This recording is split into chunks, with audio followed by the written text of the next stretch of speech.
Oi pessoal, eu vou fazer esse vídeo falar sobre o livro do Google que eu acabei de ler. O livro, ele é dividido em algumas partes. Primeiro, ele foi escrito por esse autor chamado Steven Levy. A editora é Universo dos Livros. Em inglês, é publicada pela Simon e Schuster. Eu acho importante falar sobre qual editora que está publicando, porque no fundo, o editor que dá o toque final naquele produto que você está lendo. Então ele é importante. Não basta só você olhar o autor, tem que saber também quem está editando isso que você lê. Então, gente, o livro da biografia do Google, ele é dividido em 7 partes. Terminei ele. Eu li praticamente em um ano esse livro, assim, de forma bem tranquila. O agradecimento e o prólogo não tem muito o que falar, assim, mas geralmente eu leio pra gente sempre ter noção de como que o autor tava de humor, tava de presença de espírito quando estava escrevendo esse livro. Nisso é sempre importante você saber qual o contexto do livro. A primeira parte, ele vai falar sobre o mundo segundo o Google. Essa parte ele vai comentar basicamente a origem do Google, como que eu sempre esqueço o nome dos fundadores do Google, é o Larry Page, e eu sempre confundo o nome deles, é impressionante. Vou dar uma olhada aqui.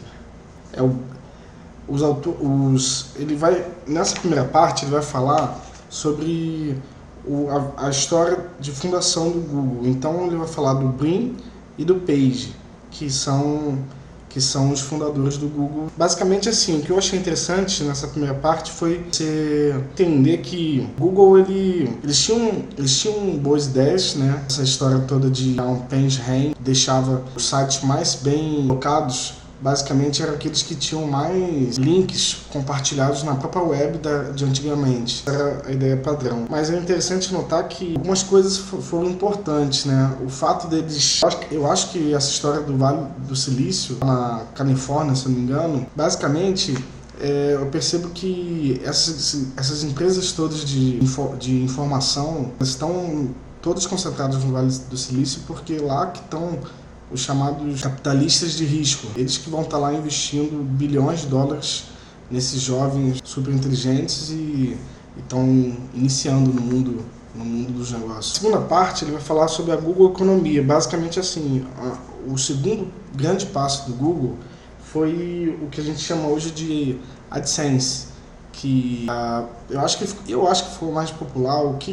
Como que funciona quando implementaram o AdSense no Facebook, porque no Facebook a publicidade é muito mais explícita, né? Você vê a imagem do produto, mas basicamente o AdSense, o que é? Você tem um gosto, o Google sabe esse teu gosto a partir do que você escreve nos teus e-mails ou a partir do que você faz nas buscas, e ao lado das respostas de buscas aparece alguma coisa que está relacionada com o teu perfil, e geralmente é sempre alguma coisa que você gostaria de comprar. E basicamente foi assim que eles monetizaram. Eles gostam de falar que todos os produtos do Google são gratuitos, mas na verdade eles mesmos falam que eles monetizam o usuário, ou seja, nós que viramos o produto, né? Nós quando falamos da nossa vida na internet, estamos dando dinheiro para eles. A terceira parte vai falar sobre o lema oficial do Google, que se chama Don't Be Evil. Uma tradução em português muito solta seria não seja maldoso. Esse Don't Be Evil, ele foi criado por ele não era um dos primeiros Googles, né?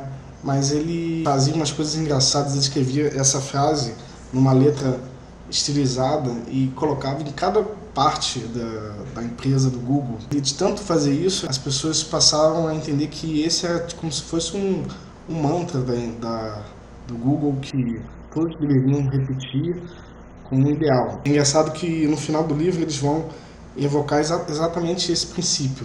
Se tornou um princípio, na verdade. O que ele discute nessa parte é exatamente a questão de qual o papel, a missão do Google no mundo, né?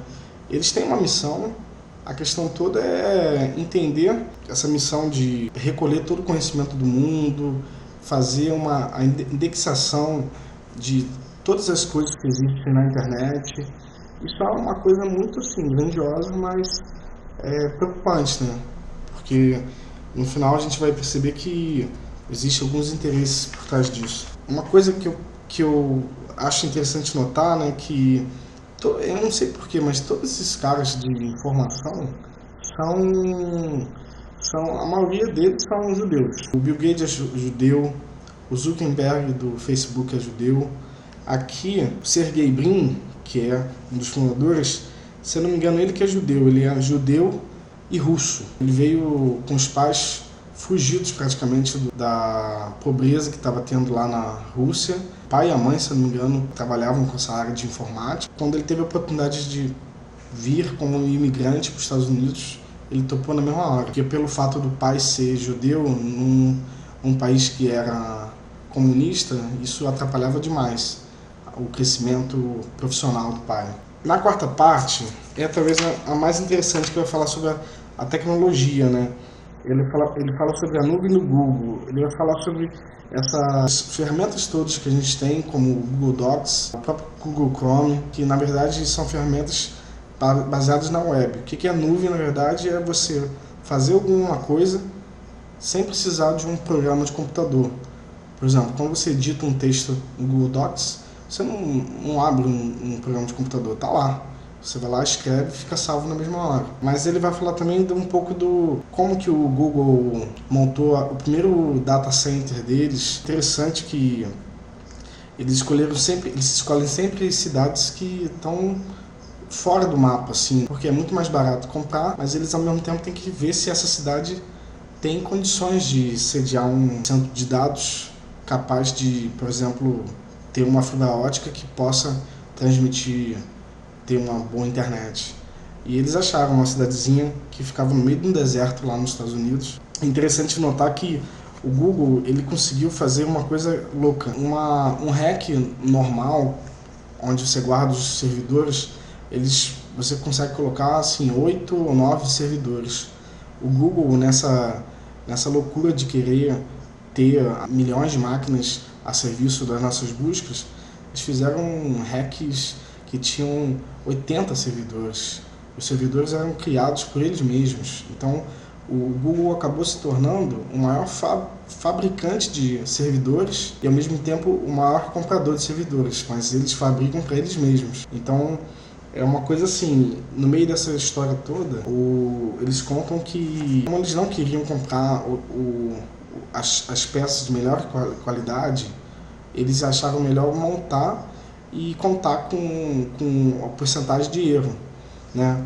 O Sergey e o Larry, né? Sergey Brin e o Larry Page, eles são pessoas, principalmente o Larry, eles são pessoas muito metódicas, assim, né?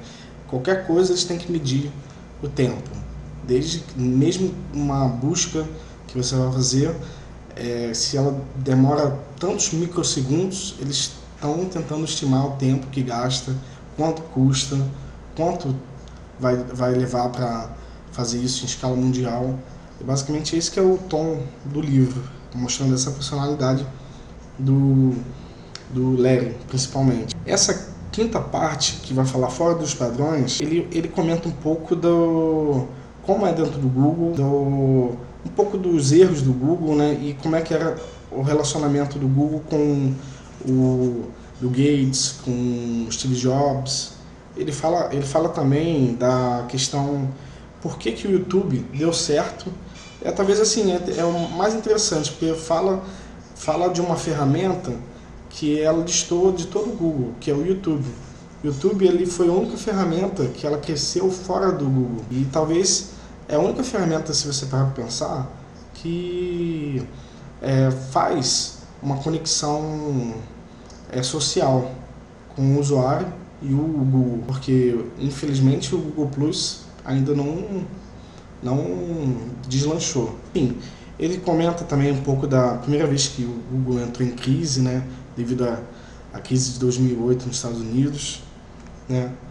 Na parte 6, para mim, é a parte mais interessante também, porque ele fala do Google China, como que eles conseguiram implementar a Google lá na China, né? Teve muita dificuldade, mas o que eu percebi, tem muita gente que fala mal do governo da China, mas eu percebi que a maior dificuldade do governo da China não é a forma de governo, mas o fato de que os americanos, como os caras do Google, entram lá no governo da China querendo fazer o modo americano acontecer lá.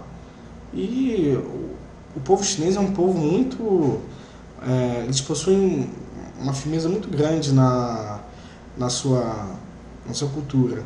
E dificilmente eles vão simplesmente aceitar a cultura estrangeira entrar sem mais nem menos.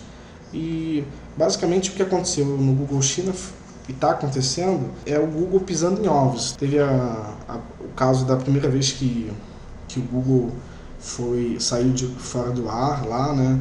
Teve algumas questões que eles acreditam tá relacionado teve um site, tem um site lá que é o... Qual é o nome do site? Tem um site lá que é o principal buscador da China. E as pessoas chinesas buscam ele principalmente porque ele é chinês e ele conhece muito mais a cultura chinesa do que o Google. O Google lá na China não pode ter a maioria dos serviços que a gente tem, né? Por questões óbvias. Por exemplo, o Google Street lá, o Google Maps, na verdade o Google fez uma parceria com uma empresa chinesa para poder existir, porque parece que quando eles querem tentar fazer alguma coisa, o governo chinês sempre fala que eles têm que ter uma licença. E para você abrir uma licença para fazer determinada ferramenta acontecer, demora quase anos para sair essa licença e não necessariamente ela vai ser aceita. A parte 7 é a parte que me deixou mais enojado, assim, porque ela vai falar do Google.gov. No meio do texto, ele comenta sobre qual é a influência do governo americano sobre o Google. Basicamente, eles falam que quase 100% dos Googles votaram no Barack Obama e rejeitam completamente o Bush.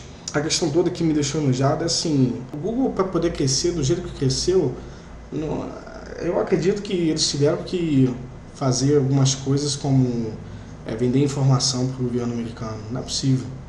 A quantidade de dinheiro que eles ganharam para construir o primeiro data center é coisa de bilhões. E eu não sei se eles tinham esse dinheiro logo no início. Ela não era uma empresa tão bem fundada assim.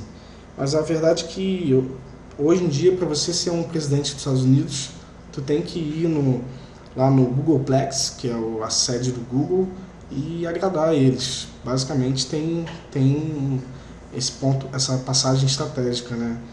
Eles falam dessa questão assim também das primeiras audiências que eles tiveram que fazer para se defender publicamente na corte americana, né? Eles foram, assim como a Microsoft, eles foram acusados de realizar um cartel, né? Um truce. Acreditava-se que o que acontece? O Google tinha inventado essa ferramenta do AdSense, que é mais conhecido também como AdWords, que na verdade é a publicidade do Google.